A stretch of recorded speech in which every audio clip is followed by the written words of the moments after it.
কি হবে?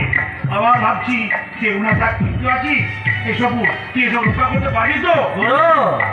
তুমি কি আমায় টেস্ট করছো? এই সারা পৃথিবীতে এখনো টিকে আছি তোমার জন্য। তোমার যে উঠেছি 3.5 জন্ম তোমার গোলাম হয়ে থাকবো। এখন বলো কেন আমায় ডেকেছো?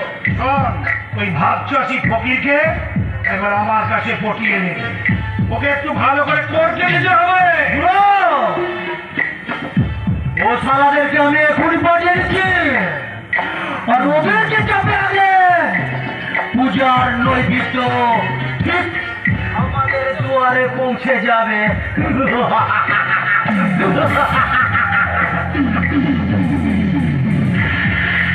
হুজুর আমায় ডেকেছেন, আমার প্রণাম নেবেন। এই ফকির শোন, তুই যা ধানের ভাগ দিয়েছিস তাতে করে ওই আগামী বছর জমি আর তোর থাকবে না। দয়া করুন হুজুর, দয়া করুন। মারা যাবো, আমরা সব পরিবারে মারা যাবো। ভগবান ঠিক মতো জল দেয়নি, তাই এবছর ফলন কম হয়েছে। ও শোন শোন, জমি দেবার মালিক আমি আর জল দেবার মালিক তো এই ভগবান। ওসব জলের গল্প বলে আমার কাছে কোনো লাভ নেই। আমি সঠিক ভাগ চাই। আমের মাথা ঠিক মেকআপ করে দেবো হুজুর। মনে থাকবে তো? হ্যাঁ মনে থাকবে। শোন, হ্যাঁ বলুন। সেদিন হাট কোলাতে আমি যা করেছি এই ব্যাপারে যদি